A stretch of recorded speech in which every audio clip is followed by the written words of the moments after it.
Hello dear students, welcome to our YouTube channel learn with IILM। आज का हमारा topic जो है वो पार्ट 8 है सॉल्यूशन चैप्टर का। हमने दो कोलिगेटिव प्रॉपर्टीज ऑलरेडी डिस्कस कर दी। अगर आपने वो नहीं देखी है तो आप उसको आई बटन प्रेस करके ऊपर दिख रहा होगा, वहां पर जाके आप देख सकते हैं ताकि आप रिलेट कर पाए टॉपिक को पूरा। थर्ड कोलिगेटिव प्रॉपर्टी यानी तीसरा अणुसंख्यक गुणधर्म हमारे पास में कौन सा है? डिप्रेशन एंड फ्रीजिंग पॉइंट यानी हिमांक में अवनमन। जिसे हमने क्वथनांक में उन्नयन करा था, जिसे हमने क्वथनांक को बढ़ाया था, वैसे ही हिमांक क्या हो जाता है? कम हो जाता है। सेम फिनोमेना है, सेम कहानी है पूरी, बस थोड़ा सा चेंजेस क्या है वो देख लेते हैं। तो पहले हम फ्रीजिंग पॉइंट को समझते हैं, हिमांक को। फ्रीजिंग पॉइंट टेम्परेचर का वह बिंदु होता है, टेम्परेचर का वो पॉइंट है जहां पर कोई भी लिक्विड जो है वो फ्रीज हो जाए, यानी कि ठोस अवस्था में कन्वर्ट हो जाए। एक डेफिनेशन ये है। दूसरी डेफिनेशन ये है कि that particular temperature at which vapour pressure of liquid is equal to the vapour pressure of solid, यानी कि सॉलिड के कर्व को वो टच कर देना चाहिए लिक्विड, तो उस पॉइंट को हम क्या बोलेंगे? फ्रीजिंग पॉइंट यानी कि हिमांक बोलेंगे। वह बिंदु जिस पर ठोस का जो वाष्प दाब है वो बराबर हो जाए लिक्विड यानी द्रव के वाष्प दाब के, दोनों साम्य अवस्था में आ जाए, इक्विलिब्रियम में आ जाए, वो पॉइंट ही आपका क्या होता है? Freezing point. जैसे हमने वहां पर बोला था 1 atm के इक्वल हो जाए तो वो बॉइलिंग पॉइंट था, यानी कि क्वथनांक। तो यहाँ पर क्या है? वो फ्रीजिंग पॉइंट। तो समझते हैं इसको हमारे ग्राफ से। वही हमारा ग्राफ प्रेशर और वही आपका टेम्परेचर। मैंने यहाँ पर पहले से एक जो कर्व ड्रॉ करा है वो किसके लिए करा है? सॉलिड यानी कि ठोस के लिए करा है। अब हमारे को क्या करना है?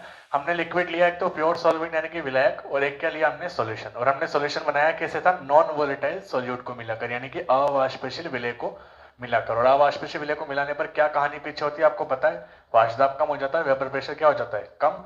देखते हैं इसको। देखिए, हमने प्योर सॉल्वेंट लिया, इसका वेपर प्रेशर इतना है। हमें क्या करना है? सॉलिड बनाना है, उसको फ्रीज करना है। तो टेम्परेचर कम करेंगे या बढ़ाएंगे? भाई फ्रिज के अंदर अगर आप आइस बनाने के लिए फ्रिज के अंदर रखते हो तो फ्रीज क्या करता है? उसका टेम्परेचर कम करते हैं या बढ़ाते हैं? कम करते हैं। तो हम यहाँ पर टेम्परेचर क्या कर रहे हैं? कम कर रहे हैं। देखो इस तरफ चलेंगे तो टेम्परेचर क्या होगा? कम होगा। तो टेम्परेचर कम करने के रेस्पेक्ट में प्रेशर भी क्या होगा? कम होगा। तो ये आपका प्योर सॉल्वेंट था, ये नीचे आया, यहाँ पर टच करा, जहां पर टच करेगा वो इसका क्या हो जाएगा? Freezing point. क्या होगा? TF नॉट, यानी क्योंकि ये प्योर है ना, ये कर्व किसके लिए है? और मैंने आपको बताया था जहां भी नोट लगेगा वो शुद्ध अवस्था के लिए होता है, प्योर के लिए होता है। फिर हमने क्या करा? इसके अंदर अवाष्पशील विलय को मिलाया, नॉन वोलेटाइल सॉल्यूट को मिलाया। तो आपको कहानी पता है कि वेपर प्रेशर क्या हो जाता है? कम। तो यहां पर वेपर प्रेशर था, कम होकर कहां गया हो? यहां पर सॉल्यूशन। अब जब आप टेम्परेचर कम करोगे तो प्रोपोर्शन से समानांतर चलेंगे एकदम ये। तो ये आपका कहां पर टच कर रहा है? यहां पर। इसके रेस्पेक्ट में टेम्परेचर क्या है? ये। तो मुझे बताओ पहले हिमांक क्या था? TF not. अब हिमांक क्या हो गया? TF। तो हिमांक में क्या आ गई? कमी। इसको हम क्या बोलते हैं? डेल्टा TF, हिमांक में अवनमन। तो डेल्टा TF इजिकल टू क्या होगा? TF not minus TF। दूसरे तरीके समझते हैं। ये आपका सपोज करो 0.1 atm है जो कि प्योर है सॉल्वेंट। ये आपका क्या है? 0.2 atm सॉलिड की लाइन है ना। अभी हमको यहां से यहां ट्रेवल करना था। अब क्या करा हमने? अवाष्पशील विलय मिलाया तो वाष्प दाब क्या हो जाता है? कम, 0.6 atm। ये क्या हो गया बताओ? इसके कंपेरिजन में क्या हो चुका है? कम हो चुका है। तो हिमांक क्या हो जाता है आपका? कम हो जाता है। जब भी किसी अवाष्पशील विलय को वाष्पशील विलायक में मिलाते हैं तो उसका हिमांक यानी कि फ्रीजिंग पॉइंट क्या हो जाता है? कम हो जाता है। इसका मतलब क्या हुआ? इसका मतलब ये हुआ कि पहले पानी, अगर सपोज करो 0 डिग्री पर बर्फ बन रहा था, आपने पानी में नॉन वोलेटाइल सॉल्यूट मिला दिया, नमक मिला दिया मान लो, लेट सपोज। तो जब ये सॉल्यूशन बना तो अब ये 0 डिग्री पर फ्रीज नहीं होगा, 0 से हमेशा कम पर होगा। कम पर मतलब हो सकता है -2 डिग्री पर हो जाए। इसी को हम क्या बोलते हैं? डिप्रेशन एंड फ्रीजिंग पॉइंट यानी हिमांक में अवनमन। आपको ये समझ में आया होगा। अब इसका प्रैक्टिकल एग्जांपल की बात करते हैं हम। मैंने आपको शुरू में बताया था चैप्टर के कि बहुत सारे प्रैक्टिकल एग्जांपल्स हैं यहाँ पर। तो एग्जांपल ये है कि आइसक्रीम के अंदर अगर हम नमक, आपने देखा हो आइसक्रीम जब अगर खाई है आपने तो आइसक्रीम के नीचे नमक का थोड़ा सा टेस्ट आपको मिलता है। तो नमक का टेस्ट क्यों मिलता है? वो प्रैक्टिकल एग्जांपल किसका है? डिप्रेशन एंड फ्रीजिंग पॉइंट का एग्जांपल है। कैसे मैं ये बात बोल रहा हूँ आप समझिए इसको। सपोज करो हमने आइसक्रीम बनाई और आइसक्रीम जो है पहले 0 डिग्री पर क्या हो रही है? फ्रीज हो रही है। उस आइसक्रीम का अगर नमक वगैरह नहीं डाला, नमक नहीं मिलाया हमने, तो 0 डिग्री पर वो बर्फ बन गई। ठीक है, हम उसको खा रहे हैं मान लो कितने डिग्री पर? 25 डिग्री पर। रूम टेम्परेचर हम 25 मान लेते हैं, इसमें कोई दिक्कत नहीं। अब हमने आइसक्रीम के अंदर नमक ऐड कर दिया तो आइसक्रीम क्या 0 डिग्री पर फ्रीज होगी क्या? नहीं होगी। क्यों? क्योंकि नमक ऐड करने पर वेपर प्रेशर क्या हो जाएगा? कम। वेपर प्रेशर कम होगा तो फ्रीजिंग पॉइंट भी क्या हो जाएगा? कम हो जाएगा, क्योंकि lower depression in freezing point होता है, हिमांक में अवनमन होता है। तो जो पहले 0 डिग्री पर बर्फ बन रही थी आइसक्रीम, अब वो 0 डिग्री पर बर्फ नहीं बनेगी। सपोज करो कितने पे बन रही? -2 डिग्री पर। अब का बेनिफिट क्या हुआ? -2 से 25, डिफरेंस कितना आ रहा है? 27 का, और 0 से 25 डिफरेंस कितना आ रहा है 25 का। तो बताओ कौन सी आइसक्रीम पहले पिघलेगी, जिसमें डिस्टेंस कम होगा। तो 0 डिग्री वाली आइसक्रीम पहले क्या हो जाएगी, पिघल जाएगी। चलो ऐसे नहीं समझ में आ रहा, ऐसे समझो 0 डिग्री से जैसे ऊपर जाएगा आइसक्रीम पिघलना स्टार्ट हो जाएगी, इसमें कोई डाउट है नहीं। तो 0 डिग्री से जैसे स्टार्ट, हमने 0 डिग्री का फ्रीजिंग पॉइंट रखा, आपने जैसे ही बाहर निकाला तो टेम्परेचर तुरंत बढ़ेगा, तुरंत बढ़ेगा तो आइसक्रीम क्या होने लगेगी, मेल्ट होने लगेगी। लेकिन -2 डिग्री पर अगर आपने उसको फ्रीज करा है, और फ्रीज कब कर पाओगे आप -2 डिग्री पर, जब आप उसके अंदर नॉन वोलेटाइल सोल्यूट यानी कि कोई भी नमक वगैरह कुछ भी मिला दोगे। तो -2 से 0 तक पहुंचने में 2 का डिफरेंस तो आ रहा है ना, तो 2 डिग्री टेम्परेचर इंक्रीज करने में कुछ तो टाइम लगेगा, तो आपकी आइसक्रीम क्या होगी, धीरे धीरे पिघलेगी। तो ये एक फर्स्ट एग्जाम्पल है किसका, हिमांक में अवनमन का। सेकंड एग्जाम्पल लेके चलते हैं। मान लीजिए हमारे रावलभाटा में मौसम एकदम चेंज हो गया, शिमला बन चुका है रावलभाटा, और बर्फबारी स्टार्ट हो गई, अगले 3 दिन तक 0 डिग्री टेम्परेचर मेंटेन हो गया। कितना, 0 डिग्री। रावलभाटा में आपको पता है 2 ही रास्ते हैं, तो 2 रास्तों पे दोनों तरफ क्या हो गया, बर्फ जम चुकी है, सड़क के ऊपर परिवहन एकदम ठप हो चुका है, यातायात पूरा ठप हो चुका है। अब हमारे कलेक्टर साहब, एसडीएम साहब ने बोला कि भाई आईआईएलएम के बच्चों को बुलाओ, वो तो साइंस पढ़ रहे, कुछ ना कुछ साइंस के बारे में बताएं, कुछ सॉल्यूशन निकालें इसका। तो आपको एसडीएम साहब ने बुलाया बच्चों को, आईआईएलएम के बच्चों को, कि भाई बताओ आपके पास कोई साइंस का एग्जाम्पल तो क्या आप बता सकते हो क्या। बिल्कुल बता सकते हो। आप क्या बोलोगे, सर आप फ्रीजिंग पॉइंट का एप्लीकेशन लगा दो कॉलिगेटिव प्रॉपर्टी का, डिप्रेशन इन फ्रीजिंग पॉइंट यानी कि हिमांक में अवनमन। क्या बोलोगे आप बोलोगे जहां जहां सड़क है वहां पर आप क्या करो, नॉन वोलेटाइल सॉल्यूट का छिड़काव कर दो। ऐसा करने से क्या होगा, उसका फ्रीजिंग पॉइंट क्या हो जाएगा, कम हो जाएगा। बर्फ 0 डिग्री पर जमेगी, आपने जब उसके ऊपर छिड़काव करा तो बर्फ कितने पे जमने लगेगी, अब -2 डिग्री पर जमने लगेगी। तो हमारा टेम्परेचर 0 है, -2 पर क्या बर्फ, सॉरी हमारा फ्रीजिंग पॉइंट उसका क्या हो जाएगा, -2 हो जाएगा। तो क्या वो बर्फ रहेगा 0 डिग्री पर, नहीं रहेगा। तो जहां जहां हम छिड़काव करके रखेंगे वहां वहां पर बर्फ क्या हो जाएगी, मेल्ट हो जाएगी। ये बात आपको समझ में आई या नहीं आई। पहले बर्फ 0 डिग्री पर जम रही थी, जहां हमने छिड़काव करा वहां कितने पे जमेगी, अब -2 पर, टेम्परेचर कितना है 0, तो 0 पर तो पिघल जाएगी ना, -2 पर जाकर वो फ्रीज होगी। ठीक, दूसरा एग्जांपल लेके चलते हैं। शिमला वगैरह जो आपने मूवीज वगैरह में देखा हो, सड़क एकदम क्लियर होती है लेकिन साइड में बर्फ जो है बहुत ज्यादा जमी होती है। तो क्या सड़क को रोज साफ कर रहे हैं क्या, वो एक एक मंजिल तक बर्फ जमी होती है साइड में, पर सड़क एकदम क्लियर होती है। तो वहां पर कौन सी प्रॉपर्टी यूज करते हैं, वो फ्रीजिंग पॉइंट यानी हिमांक में अवनमन की। वहां पर कुछ नहीं, नॉन वोलेटाइल सॉल्यूट का छिड़काव कर दिया जाता है, जिससे क्या हो जाती है, एकदम बर्फ आपकी मेल्ट हो जाती है, और आसपास की बर्फ जमी होती है जहां पर छिड़काव होता है उसका फ्रीजिंग पॉइंट क्या हो जाता है, कम हो जाता है। तो वो 0 डिग्री पर ना जम के और कम टेम्परेचर पे जमेगी, और इतना कम टेम्परेचर वहां पर नहीं हो पाता। सेम प्रॉपर्टी हम रावलभाटा का सोल्यूशन दे सकते हैं। तो आपको इतना साइंस आना चाहिए कि इस तरीके की प्रॉब्लम का सोल्यूशन आप दे सको। तो ये हमारा फ्रीजिंग पॉइंट था। इसमें कोई दिक्कत है आपको? इसका डेरिवेशन की बात कर लेते हैं। जैसे हमने बॉइलिंग पॉइंट के अंदर डेरिवेशन किया था, वैसे ही यहाँ पर डेरिवेशन है, सिंपल सा डेरिवेशन है, कोई खास नहीं है। जैसे हमने बॉइलिंग पॉइंट में बोला था, क्या बोला था हमने, delta TF directly proportional molality. इससे पहले का डेरिवेशन आपने बॉइलिंग पॉइंट में देख लिया है ना, एलिवेशन इन बॉइलिंग पॉइंट में।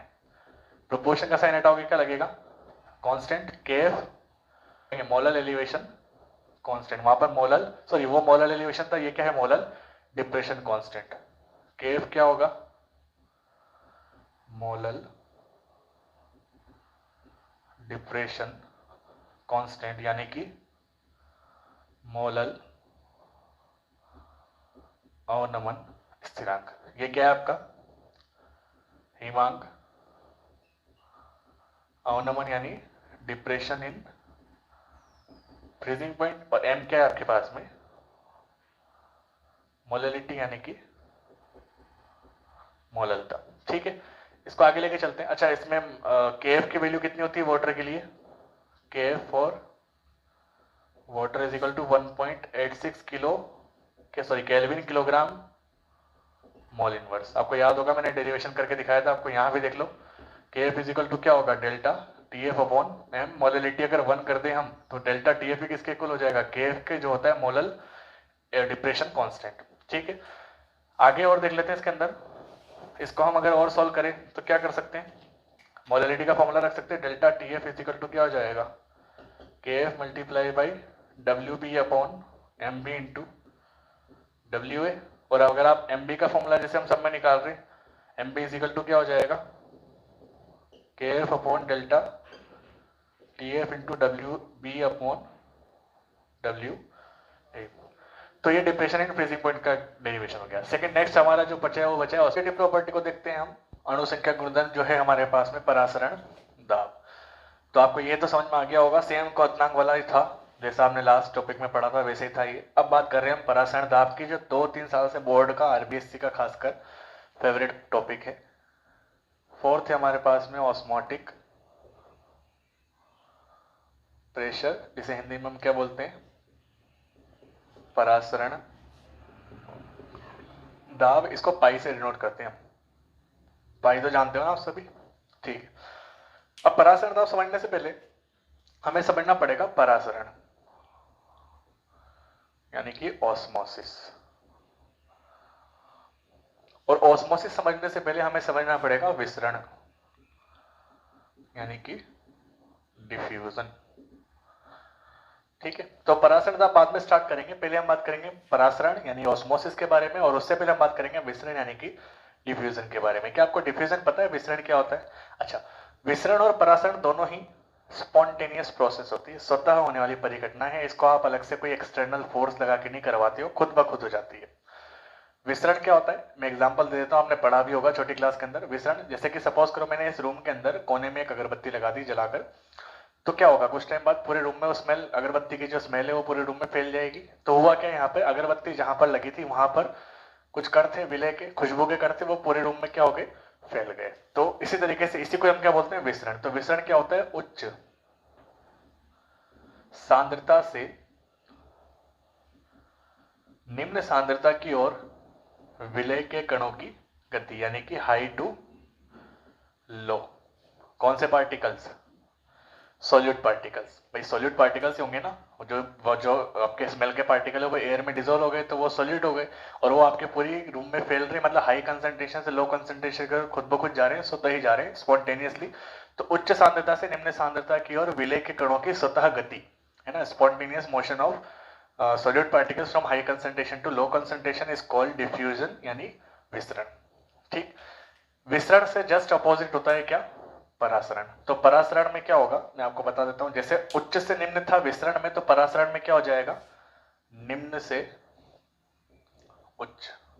वहां उच्च से निम्न था, यहां निम्न से उच्च। वहां विलय था तो यहां क्या होगा, विलयक हाई, ये आपका लो, और यहां कौन है, सॉल्वेंट। बट इसमें एक चीज की कंपलसरी है, वो है एसपीएम। क्या होता है एसपीएम, आगे देखेंगे। तो निम्न सांद्रता से उच्च सांद्रता की ओर विलायक के कणों का स्वतः गमन करना ही क्या कहलाता है, आपका परासरण यानी कि ऑस्मोसिस कहलाता है। तो ध्यान देना, उच्च से निम्न तो होता है विसरण, और निम्न से उच्च होता है परासरण। दोनों ही क्रियाएं जो होती है, दोनों ही एक्शन जो है वो क्या है, स्पॉन्टेनियस है, यानी कि स्वतः होते हैं, अलग से कोई कार्य आपको नहीं करना पड़ता। ठीक, अब परासरण के अंदर एक चीज कंपलसरी है, वो होती है हमारे पास में एसपीएम। एसपीएम क्या होता है, सेमी परमिएबल मेम्ब्रेन, यानी हिंदी में इसको लिखें तो अर्ध पारगम्य झिल्ली।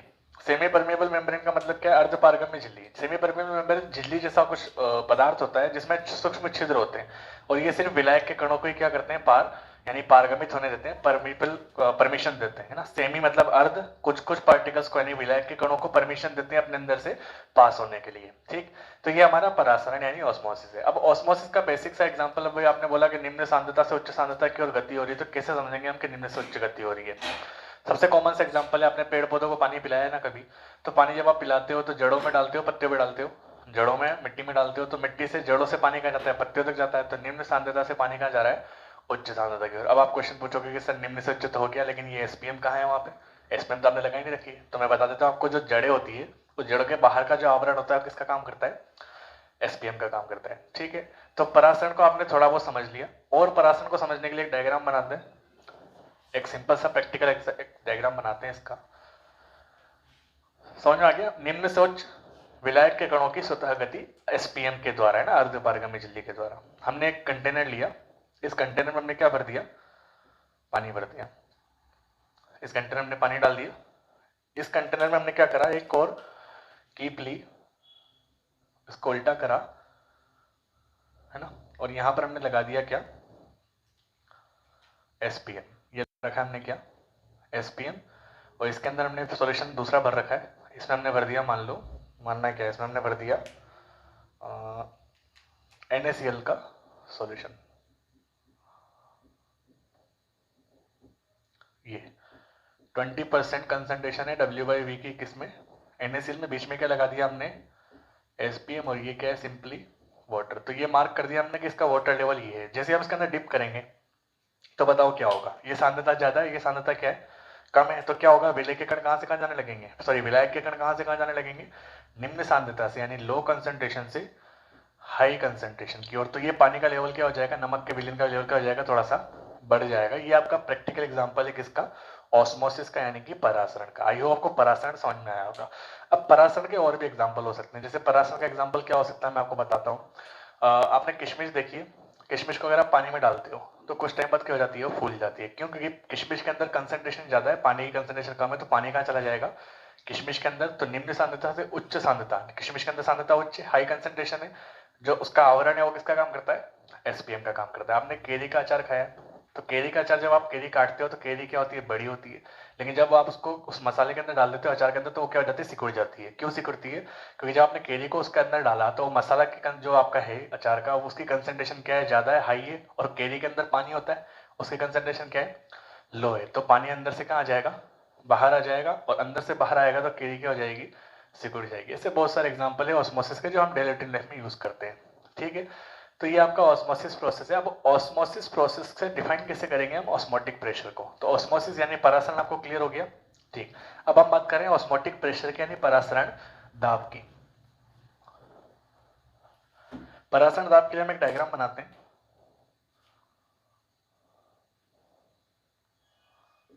ये हमने डायग्राम बनाया, इसमें बीच में हमने लगा दिया SPM। ये बीच में क्या है आपका, SPM है। ठीक है, और इसको हमने यहां से ओपन रखा, SPM है, यहां से इसको ओपन रखा। इसका प्रेशर कितना है, 1 ATM है। यहां से भी ओपन करा, इसका प्रेशर भी कितना है, 1 ATM है। इसमें हमने पानी भर दिया, निम्न सांद्रता है, और इसके अंदर हमने भरा, ये क्या है, ये मैंने लाइन पास पास बना रहा हूं। तो ये कौन सी सांद्रता है, उच्च सांद्रता है। ठीक है, अजीब लग रहा होगा थोड़ा सा, लेकिन कोई बात नहीं, एडजस्ट करेंगे अभी हम। ठीक, ये लो कंसंट्रेशन है, ये हाई कंसंट्रेशन है, और ये कौन है आपका, SPM। बताओ क्या होगा, ऐसा अरेंजमेंट हम करेंगे तो क्या होगा, इधर से इधर विलय के कण पास होंगे, परासरण क्रिया होगी या नहीं होगी। ये कण किधर से किधर जाएंगे, लो कंसंट्रेशन से हाई कंसंट्रेशन। अच्छा ये ध्यान रखना, ऊपर से ओपन होना चाहिए, ओपन नहीं होगा तो कोई परासरण वासरण नहीं होने वाला है। ठीक है, तो यहाँ पे लो कंसंट्रेशन से हाई कंसंट्रेशन पार्टिकल मूव करने लगेंगे।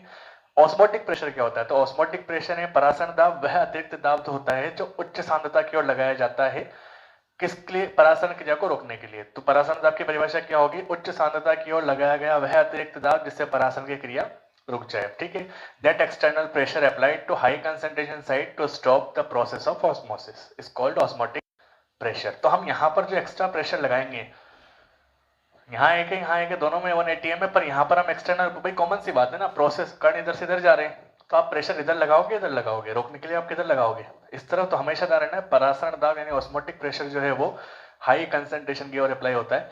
तो हाई कंसंट्रेशन की तरफ लगाया गया जो एक्सटर्नल प्रेशर है, हाई कंसंट्रेशन की साइड में लगाया गया एक्सटर्नल प्रेशर को हम क्या बोलते हैं, परासरण दाब यानी ऑस्मोटिक प्रेशर। इसमें कोई दिक्कत है, लो से हाई की ओर स्वतः ही मूवमेंट हो रहा है, खुद ब खुद, है ना, स्पॉन्टेनियस मूवमेंट हो रहा है। आपने इस मूवमेंट को क्या करना है, रोकना है। तो परासरण दाब उच्च सांद्रता की ओर लगाया गया वह अतिरिक्त दाब है जिससे परासरण की क्रिया क्या हो जाए, रुक जाए। अब परासरण का एक फॉर्मूला भी होता है, ये बात कर लेते हैं। परासरण दाब के फॉर्मूले के लिए आपको एक दो रूल हमारे पास में, वान-टॉफ-बोयल रूल है, एक तो है वान-टॉफ-बोयल नियम, जो क्या बोलता है कि परासरण दाब है जो समानुपाती होता है सांद्रता के। और आपको पता है सांद्रता, कंसंट्रेशन और विलय, तनुता, यानी कि तनुता में डायल्यूशन बोलते हैं, ये एक दूसरे के इन्वर्स होते हैं। ठीक है, तो हम यहाँ पर लिख सकते हैं क्या, कि पाई समानुपाती है 1/v के। ये जो रूल है ये आपका किसका है, वान-टॉफ-बोयल रूल। एक और रूल होता है वान-टॉफ का, वान-टॉफ दाब नियम। इसके अंदर क्या होता है, जो पाई समानुपाती होता है हमारे पास टेम्परेचर के। तो दो रूल है हमारे पास में, पाई समानुपाती 1/v और पाई समानुपाती t। ठीक है, इन दोनों को कंबाइन करके हम देखेंगे, इन दोनों कंबाइन कैसे करेंगे, दोनों को एक साथ लिख दे, इन दोनों को अगर एक साथ लिखेंगे हम तो वान-टॉफ-बोयल नियम के अंदर दोनों को साथ में करेंगे कैसे, तो पाई समानुपाती हम लिख सकते हैं, पाई समानुपाती t/v लिख सकते हैं। तो पाई समानुपाती, समानुपाती का चिन्ह हटाएंगे तो नियतांक लगेगा ST/V। ठीक है, अब सपोज करो हमने जो पदार्थ ले रखा है, जो विलयन के अंदर जो मात्रा है वो कितनी है, उसमें n मोल है, तो क्या हो जाएगा, पाई बराबर क्या हो जाएगा, NST/V। ठीक है, S यहां पर होता है विलयन स्थिरांक यानी सॉल्यूशन कांस्टेंट। ठीक है, और S इक्वल होता है किसके, R के। R होता है आपका गैस नियतांक या रिडबर्ग नियतांक जिसे हम बोलते हैं।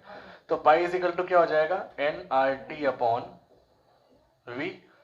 यहां तक कोई दिक्कत है? अब इसको अगर मैं इस तरीके से लिखूं, pi is equal to N/V RT, तो भी कोई दिक्कत?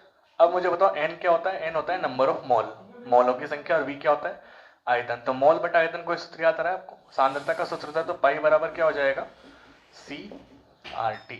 पाई बराबर CRT, जहां C क्या होती है आपके पास में, सांद्रता। तो ये परासरण दाब का सूत्र है, पाई बराबर CRT, यानी ऑस्मोटिक प्रेशर का फॉर्मूला है। तो दो रूल से फॉर्मूला होगा, एक वांटाव बोयल रूल होता है और एक वांटाव दाब रूल होता है, जो मैं आपको पहले बता दिया। तो ये परासरण दाब का फॉर्मूला है, pi is equal to CRT। इसमें कोई दिक्कत? परासरण बहुत सारे तरीके के होते हैं। अंतः परासरण होता है, एक बाह्य परासरण जहां पर अंदर की तरफ कण जाते हैं और बाहर की तरफ कण जाते हैं, तो ये परासरण की घटना है। अब परासरण से रिलेटेड एक प्रैक्टिकल टॉपिक हमारे पास में है, वो भी देख लेते हैं, वो क्या है। तो उसके लिए एक डायग्राम बनाना पड़ेगा हमारे को। परासरण से रिलेटेड एक टॉपिक है जो हम डेली रूटीन लाइफ में यूज करते हैं, जिसे हम बोलते हैं reverse osmosis. Reverse osmosis, short में इसको हम क्या बोलेंगे, RO। हिंदी में बोलते हैं इसको प्रतिलोम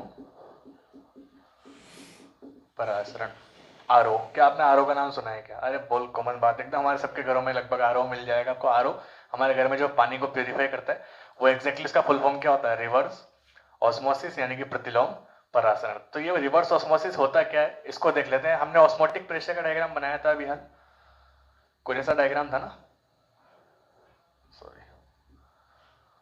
हमने यहाँ पर 1 ATM रख रखा था, ये आपका कौन था, SPM था। यहाँ पर भी क्या रख रखा था हमने, 1 ATM, और इस पे एक अप्लाई किया था हमने, पाई लगाया था हमने, पाई। अब ये आपकी हाई कंसंट्रेशन है, ये उच्च सांद्रता है, हाई कंसंट्रेशन, और ये लो कंसंट्रेशन है।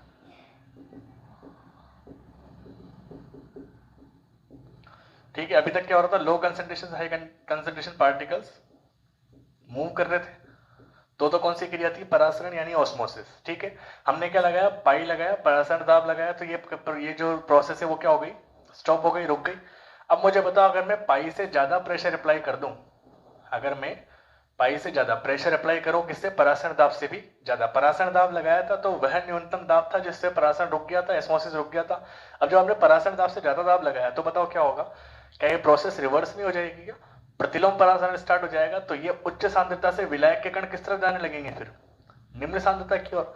इस प्रोसेस को हम क्या बोलते हैं, प्रतिलोम परासरण। तो जब भी परासरण की क्रिया में परासरण दाब से अतिरिक्त दाब, उच्च दाब लगाया जाता है, तो परासरण की क्रिया क्या हो जाती है, रिवर्स हो जाती है, यानी प्रतिलोम हो जाती है, विपरीत हो जाती है। इसी को हम क्या बोलते हैं, रिवर्स ऑस्मोसिस। और इसी के ऊपर बेस हमारा जो RO है वो काम करता है। कैसे काम करता है, ये आपका इम्प्योर वाटर है, मान लो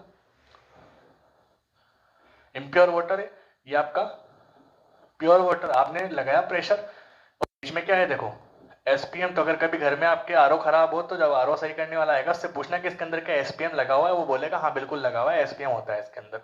तो आप समझ जाओगे कि जो मैं बोल रहा हूँ वो हमारे डेली रूटीन लाइफ में काम आता है। तो क्या होगा, जब हम ज्यादा प्रेशर लगाएंगे तो हाई कंसंट्रेशन से सिर्फ और सिर्फ किसके पार्टिकल्स जाएंगे, सॉल्वेंट के, यानी सिर्फ पानी इधर जाएगा, क्योंकि ये सेमी परमेबल मेम्ब्रेन जो है वो अलग दूसरे पार्टिकल्स को अलाउ करती नहीं है, सिर्फ और सिर्फ सॉल्वेंट यानी विलायक के कणों को अलाउ करती है। तो हाई कंसंट्रेशन से पानी अंदर जाएगा, इस तरफ जाएगा, तो सिर्फ वाटर पार्टिकल इधर जाएंगे, और बाकी सारी इंप्योरिटीज जो है वो कहाँ रह जाएगी, यहीं पर रह जाएगी। तो ये आपका कौन सा है, रिवर्स ऑस्मोसिस, यानी कि प्रतिलोम परासरण, यानी कि RO, जो आप हमारे घरों में, अपने घरों में देख रहे हो। ठीक है, तो ये हमारा कोलिगेटिव प्रॉपर्टीज खत्म हो चुकी है। इसके बाद में हम पढ़ेंगे वांटाव गुणांक, वांटा फैक्टर, बड़ा ही इंपॉर्टेंट टॉपिक है, छोटा सा टॉपिक है, वांटा फैक्टर, और एक एबनॉर्मल मोलर मास, यानी कि असामान्य मोलर द्रव्यमान, जो नेक्स्ट लेक्चर में बनेगा। और ये थ्योरेटिकल पोर्शन नेक्स्ट लेक्चर में हमारा खत्म हो जाएगा। तो आज हमने कोलिगेटिव प्रॉपर्टीज के चारों प्रॉपर्टीज को डिस्कस कर दिया है। अगर आपको इसमें कोई दिक्कत है तो मुझे कमेंट करें या व्हाट्सएप करके बताएं। व्हाट्सएप नंबर आपको लास्ट में डिस्प्ले होता है वीडियो के। वीडियो अच्छा लगा है तो लाइक, कमेंट, सब्सक्राइब आपको करना है, अपने दोस्तों से शेयर करना है। और आज हमारा कॉलिगेटिव प्रॉपर्टीज खत्म हो गया। Thank you.